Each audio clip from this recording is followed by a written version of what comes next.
ക്രിസ്റ്റൈൻ നാടൻ റെസിപ്പിയിലേക്ക് എല്ലാവർക്കും സ്വാഗതം. എല്ലാവരും സുഖമായിട്ടിരിക്കുന്നെന്ന് കരുതുന്നു. ഇന്ന് ഒടിച്ചുകുത്തി നാരങ്ങ വെച്ച് എങ്ങനെ രുചികരമായ രീതിയിൽ ഒരച്ചാർ ഉണ്ടാക്കാമെന്ന് നോക്കാം. ഞാൻ ഇതിനായിട്ട് ഇവിടെ എടുത്തിരിക്കുന്നത് 4 നാരങ്ങയാണ്.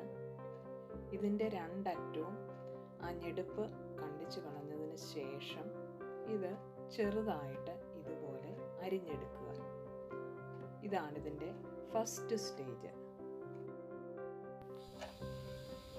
ഇതിലേക്ക് ആവശ്യത്തിന് ഉപ്പ്, 1 ടേബിൾ സ്പൂൺ സാദാ മുളക് പൊടി, 1/2 ടീസ്പൂൺ മഞ്ഞൾപ്പൊടി ഇത്രയും ചേർത്ത് നന്നായിട്ടൊന്ന് ഇളക്കി ഏകദേശം 2 മണിക്കൂർ റെസ്റ്റ് ചെയ്യാനായിട്ട് വെക്കുക. ഈ 2 മണിക്കൂർ റെസ്റ്റ് ചെയ്യാൻ വെക്കുന്നത് കൊണ്ട് നമ്മുടെ ഈ നാരങ്ങയുടെ തൊലി കളയാതെയാണ് ഇത് ഈ പിക്കിൾ ഉണ്ടാക്കുന്നത്. തൊലി നല്ല സോഫ്റ്റായിട്ട് വരും. ഉപ്പും മുളക് പൊടിയും ഇതിലേക്ക് നന്നായിട്ട് അബ്സോർബ് ചെയ്ത് വരികയും ചെയ്യും. അങ്ങനെ നമുക്ക് നല്ല രുചിയുള്ള ഒരു പിക്കിൾ ഉണ്ടാക്കുന്ന ഒരു റെസിപ്പിയാണ്. പ്രത്യേകിച്ച് നമ്മൾ ഒടിച്ചുകുത്തി നാരങ്ങ വെച്ച്.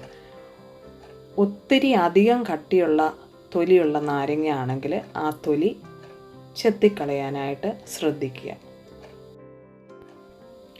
അടുത്ത സ്റ്റേജ്, നല്ലെണ്ണ ചൂടാക്കുക. അതിലേക്ക് ആവശ്യത്തിന് കടുക് പൊട്ടിയതിന് ശേഷം ആവശ്യത്തിന് ഉലുവ, ഇത് രണ്ടും കൂടെ ഇതിലേക്ക് ആഡ് ചെയ്ത് അത് 1/2 ടീസ്പൂൺ വെച്ചാണ് ഞാനിവിടെ എടുത്തിരിക്കുന്നത്. പിന്നെ ഏകദേശം 2 ടേബിൾ സ്പൂൺ ഇതുപോലെ നീളത്തിലരിഞ്ഞ വെളുത്തുള്ളി, 2 ടേബിൾ സ്പൂൺ നീളത്തിലരിഞ്ഞ ഇഞ്ചി ഇതും കൂടെ ഇതിലേക്കിടുക. പിന്നെ ഈ ഐറ്റംസ് നന്നായിട്ടൊന്ന് ഗോൾഡൻ കളറാകുന്നത് വരെ ഒരു മൂപ്പിച്ചെടുക്കുക. ഇതിലേക്ക് ആവശ്യത്തിന് കുറച്ച് കറിവേപ്പിലയും കൂടി നമുക്ക് ചേർക്കാം. ഇതിൻ്റെ പ്രത്യേക രീതി എന്ന് പറഞ്ഞാൽ ഈ ഇത്രയും വറുത്തെടുക്കുന്ന സാധനങ്ങൾ വറുത്തതിന് ശേഷം ഞാനിത് ഒട്ടും വെള്ളമില്ലാതെ തന്നെ അരച്ച് റെഡിയാക്കി വെക്കും. ഇത് പിന്നീട് നമ്മൾ പിക്കിൾ ഉണ്ടാക്കുമ്പോഴത്തേക്ക് ഈ പിക്കിളിലേക്ക് നമ്മൾ ചേർത്ത് കൊടുക്കുകയാണ് ചെയ്യുന്നത്. അപ്പോൾ അത് തണുക്കാനായിട്ട് വെച്ചു. ഇനി അടുത്തത് 3ാമത്തെ സ്റ്റേജിലേക്ക് വരികയാണ്. എണ്ണ ചൂടാക്കി, നല്ലെണ്ണ തന്നെ, വീണ്ടും 1 ടേബിൾ സ്പൂൺ ഇഞ്ചി നീളത്തിലരിഞ്ഞത്, 1 ടേബിൾ സ്പൂൺ വെളുത്തുള്ളി അരിഞ്ഞത്, ആവശ്യത്തിന് കറിവേപ്പില. ഇത് നമ്മൾ സാധാരണ പിക്കിൾ ഉണ്ടാക്കുന്ന രീതിയിൽ തന്നെ നമ്മൾ മൂപ്പിച്ചെടുക്കുക. പിന്നെ 6-7 ഉണക്കമുളക്, വത്തൽമുളക്, അത് നമ്മുടെ ഓപ്ഷണലാണ്. ആ ഫ്ലേവർ ഇഷ്ടമുള്ളവർ അതും കൂടെ ചേർക്കുക. കാരണം എരിവിന് നമ്മൾ ഓൾറെഡി മുളക് പൊടി ചേർക്കുന്നുണ്ട്. ഇതും നന്നായിട്ടൊന്ന് മൂത്ത് വരിക. മൂത്ത് വന്നതിന് ശേഷം നമ്മുടെ തീ ഏറ്റവും സിമ്മിലേക്കാക്കുകയാണ്. എന്നിട്ടാണ് നമ്മൾ ഇതിലേക്ക് മസാലകളെല്ലാം ചേർക്കാനായിട്ട് പോകുന്നത്. ഇതിലേക്ക് ഞാൻ ചേർക്കുന്നത് 3 tablespoon pickle masala, 1/2 teaspoon turmeric powder, മഞ്ഞൾപ്പൊടി. ഞാൻ വളരെ കുറച്ച് ഓയിലേ ഉപയോഗിക്കത്തുള്ളൂ. ഓയിൽ വേണ്ടവർക്ക് കൂടുതൽ നല്ലെണ്ണ ഇതിലേക്ക് ചേർക്കാവുന്നതാണ്. ഞാൻ പിക്കിൾ സൂക്ഷിക്കുന്നത് ഫ്രിഡ്ജിലാണ്. അതുകൊണ്ട് എത്ര നാൾ വേണേലും 6-7 മാസം വരെ ഇത് ഒരു കേടും ആകാതെ തന്നെ ഇത് നമുക്ക് ഫ്രിഡ്ജിൽ സൂക്ഷിക്കാനായിട്ട് സാധിക്കും. ഈ മുളക് പൊടിയും മഞ്ഞൾപ്പൊടിയും പച്ചമണം മാറിയതിന് ശേഷം നമ്മൾ നേരത്തെ മാരിനേറ്റ് ചെയ്ത് അരിഞ്ഞു വച്ചിരിക്കുന്ന ഈ നാരങ്ങ ഇതിലേക്കിട്ടിട്ട് നന്നായിട്ടൊന്ന് ഇളക്കിയെടുക്കുക. ഇവിടെയും ഞാൻ ലോ ടു മീഡിയം ഹീറ്റിലിട്ടാണ് ഇപ്പോൾ നമ്മൾ ഇത് ഇളക്കിയെടുക്കുന്നത്. അന്നേരം ഈ സ്പൈസസ് എല്ലാം ബാക്കിയും കൂടെ ഈ നാരങ്ങയിലേക്ക് നന്നായിട്ടൊന്ന് പിടിച്ചു വരാനായിട്ടാണ് ഇങ്ങനെ ചെയ്യുന്നത്.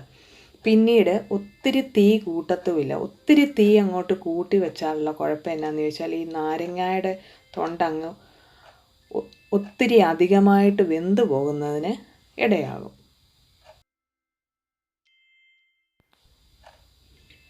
വളരെ രുചികരമായ ഒരു പിക്കിളാണ്. നമ്മൾ കുറച്ച് സമയം എടുക്കുമെന്നേ ഉള്ളൂ, പക്ഷേ നല്ല രുചിയായിട്ട് നമുക്കിങ്ങനെ ഒടിച്ചു കുത്തി നാരങ്ങ വെക്കാനായിട്ട് പറ്റും. അപ്പോൾ ഇത് നന്നായിട്ട് ഞാൻ ഇളക്കി എടുത്തിട്ടുണ്ട്. ഇതിലേക്ക് നേരത്തെ ആ വറുത്ത് അരച്ചു വെച്ചിരിക്കുന്ന ഇഞ്ചി, വെളുത്തുള്ളി, കറിവേപ്പില, കടുക്, ഉലുവ ഇത്രയുമാണ് ഞാൻ അരച്ചു വെച്ചിരിക്കുന്നത്. ഇതും കൂടെ ഇതിലേക്ക് ചേർത്ത് കൊടുക്കുക. ചേർത്തതിന് ശേഷം ഇത് വീണ്ടും നന്നായിട്ടൊന്ന് ആ ലോ ടു മീഡിയം ഹീറ്റിൽ തന്നെയാണ് ഇപ്പോഴും നല്ലതായിട്ട് ഇതും കൂടെ ഇതിലേക്കൊന്ന് നല്ലതായിട്ടിളക്കി ഈ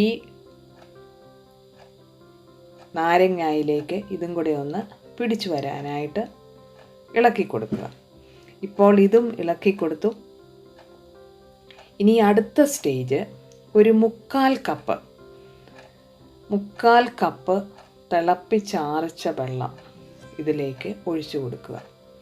കാരണം ഇത് ജസ്റ്റ് ഒന്ന് അടച്ചു വെച്ചൊന്ന് ആവി കയറ്റണം. അധികം വേവിക്കേണ്ട കാര്യം ഇല്ല. പിന്നെ എനിക്കിവിടെ കിട്ടുന്ന നാരങ്ങ പെട്ടെന്ന് വെന്ത് വരുന്ന നാരങ്ങയുമാണ്. ഓരോ സ്ഥലത്തെ വെറൈറ്റിയെ കൂടെ ആശ്രയിച്ചിരിക്കും. ഇപ്പം നമ്മൾ വെള്ളം കൂടെ ചേർത്തു, നന്നായിട്ടെല്ലാം കൂടെ ഇളക്കി. പിന്നെ അതുപോലെ കായം ഞാൻ ഈ റെസിപ്പിയിൽ ചേർക്കത്തില്ല. ഇനിയും ഇത് ഒരു മീഡിയം ഹീറ്റിൽ വെച്ചിട്ട് അടച്ചു വെച്ച് ജസ്റ്റ് ഒന്ന് ആവി കയറിയാൽ മതി. ഒരു 5 മിനിറ്റ് മതി. 5 മിനിറ്റ് അടച്ചു വെച്ച് ഇതൊന്ന് വേവിച്ചെടുക്കാം. അപ്പോൾ ഈ നാരങ്ങയുടെ തൊണ്ട വളരെ കുറച്ച് സോഫ്റ്റായിട്ട് വരും.